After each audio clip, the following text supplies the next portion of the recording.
चलिए, टॉपिक का नाम है वनों के पर्यावरणीय महत्व। देखिए, अब सब्जेक्टिव क्वेश्चन बनता है इससे कि वनों के पर्यावरणीय महत्व को समझाइए, ठीक है ना। इसी तरह से उत्तर को लिखना है।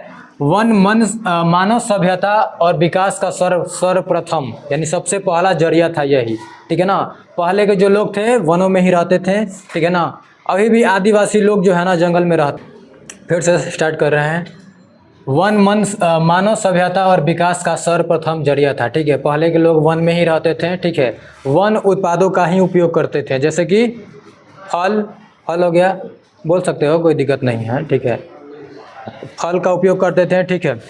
आदिकाल से ही वन और वन में पाए जाने वाले विभिन्न प्रकार के वस्तुओं का सदुपयोग का क्या मतलब होता है?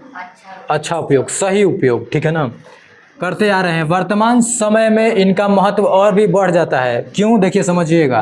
क्योंकि वन न केवल वर्षा में सहायक है, हम लोग पढ़ चुके हैं कि वन जो है वर्षा में भी सहायक होता है। इसके अलावा समझिए कि बल्कि जलवायु नियंत्रण, आहार श्रृंखला, ईंधन, फर्नीचर समझते हैं आप लोग? घरों में जो होता है ना लकड़ी का सामान, जो भी सोफा, कुर्सी है ना, जो भी लकड़ी का सामान हो उसको फर्नीचर कहते हैं, आदि जैसे जीवन उपयोगी कार्यों में सहायक होता है।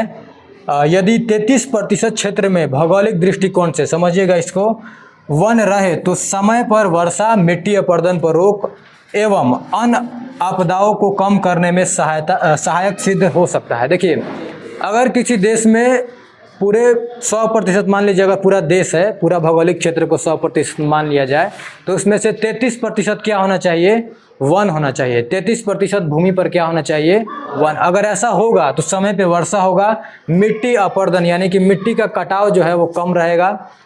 इसके अलावा जो आपदा आता है, बाढ़, इन सब में, क्योंकि देखिए बाढ़ में पेड़ पौधे जो है बहुत काम आता है, मिट्टी जो है बहाव कम होता है, क्योंकि जो पेड़ पौधे का जो जड़ होता है ना, मिट्टी को जकड़े रखता है, ठीक है, मिट्टी को जकड़े रखता है, इसीलिए मिट्टी का बहाव नहीं हो पाता है, ठीक है ना, बाढ़ के समय में, ठीक है।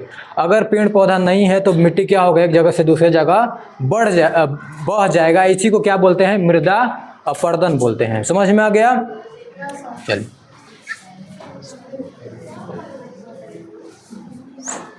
उतार लीजिए इसको।